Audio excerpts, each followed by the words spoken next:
Hello നമസ്കാരം. നമ്മുടെ ഒരു വർക്കും കൂടെ പൂർത്തിയായിട്ടുണ്ട് കേട്ടോ. ഇന്നത്തെ വർക്കിനൊരു പ്രത്യേകതയുണ്ട്. ഈ വർക്ക് നമ്മൾ ചെയ്തിരിക്കുന്നത് ഒരു അംഗൻവാടി കെട്ടിടത്തിന്റെ വർക്കാണ്. ഇപ്പൊ നിങ്ങൾക്ക് അറിയാവുന്ന പോലെ അംഗൻവാടി കെട്ടിടങ്ങളുടെ ടോപ്പൊക്കെ റൂഫ് ചെയ്യുന്ന സമയത്ത് മുൻപ് ട്രഫോൾഡ് ഷീറ്റ് ഇട്ടാണ് റൂഫ് ചെയ്തിരുന്നെങ്കിൽ ഇപ്പം പുതിയ നിയമവും മാനദണ്ഡങ്ങളൊക്കെ വെച്ച് ട്രഫോൾഡ് ഷീറ്റ് യൂസ് ചെയ്യാനായിട്ടുള്ള മാർഗ്ഗമില്ല. പകരം നോൺ ആസ്പെറ്റോസ് ഷീറ്റ്, അതായത് ആസ്പെറ്റോസ് ഫ്രീ ആസ്പെറ്റോസ് എന്നുള്ള ഒരു ലേബലിൽ വരുന്ന ഷീറ്റുണ്ട്. അപ്പോൾ ആ ഷീറ്റിട്ടാണ് നമ്മൾ ഇത് വർക്ക് ചെയ്തിരിക്കുന്നത്. അപ്പോൾ ഈ ഷീറ്റിന്റെ ഒരു പ്രത്യേകത എന്ന് പറഞ്ഞാൽ ക്യാൻസർ ഇരിക്കാൻ വേണ്ടിയിട്ട്. അപ്പം നമുക്കറിയാം പണ്ടത്തെ ആസ്പെറ്റോ ഷീറ്റിന്റെ ഒരു അടിഭാഗത്ത് നിന്നൊക്കെ വരുന്ന ഒരു പൊടി ഉണ്ടല്ലോ, ക്യാൻസറിന് കാരണമാകും എന്ന് പറയുന്നുണ്ട്.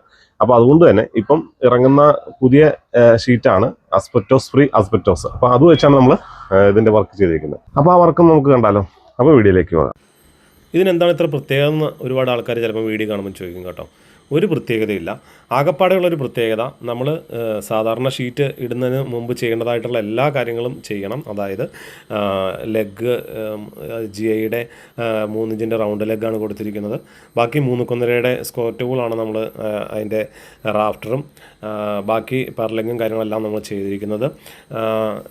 പിന്നെ അതുപോലെ തന്നെ ഇത് കൂടുതലായിട്ട് ചെയ്തിരിക്കുന്ന ആകപ്പാടെ നമുക്കൊരു വ്യത്യാസം വന്നത് നോൺ ആസ്പെറ്റോസ് ഷീറ്റിട്ടാണ് ചെയ്തിരിക്കുന്നത്. ആസ്പെറ്റോസ് ഫ്രീ ആസ്പെറ്റോസ് എന്ന് പറഞ്ഞാൽ ആ ഒരു കാറ്റഗറി വരുന്ന ഷീറ്റാണ് കേട്ടോ ഈ കാണുന്നത്. അത് ഒരു പ്രത്യേകത എന്ന് പറഞ്ഞാൽ ഇതൊരു അല്പം ഫ്ലെക്സിബിലിറ്റി ഉണ്ട് ഈ ഷീറ്റിന് കേട്ടോ. അപ്പോൾ നമ്മൾ മുകളിലേക്കൊക്കെ കയറ്റുന്ന സമയത്താണെങ്കിൽ പോലും പെട്ടെന്ന് ബാക്കിയുള്ള ആസ്പെറ്റോസുകളൊക്കെ പെട്ടെന്ന് വിരിഞ്ഞു പോകാൻ സാധ്യതയുണ്ട്. കൃത്യമായിട്ടുള്ള സ്ഥലങ്ങളിൽ പിടിക്കാതെ ഹൈറ്റിലേക്കൊക്കെ പൊക്കുന്നതെങ്കിൽ അത് വിരിഞ്ഞു പോകാനുള്ള സാധ്യതയുണ്ട്. എന്നാൽ ഈ ഷീറ്റിന് അങ്ങനെ ഒരു പ്രശ്നം ഇല്ല കേട്ടോ. അപ്പോൾ ചെറിയൊരു ഫ്ലെക്സിബിലിറ്റി ഈ ഷീറ്റിനുണ്ട്.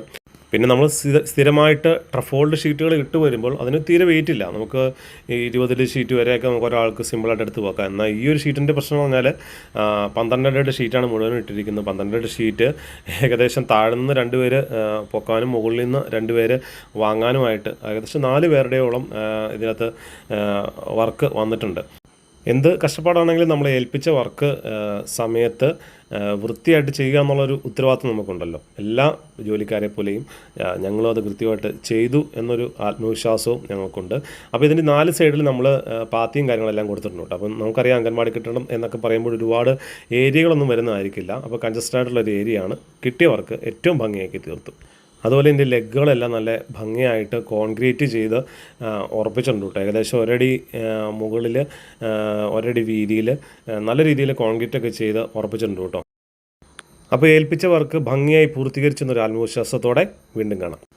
അപ്പോൾ വീഡിയോ നിങ്ങൾക്ക് ഇഷ്ടപ്പെട്ടെങ്കിൽ ഷെയർ ചെയ്യുക, ഒപ്പം ഫോളോ ചെയ്യുക. താങ്ക്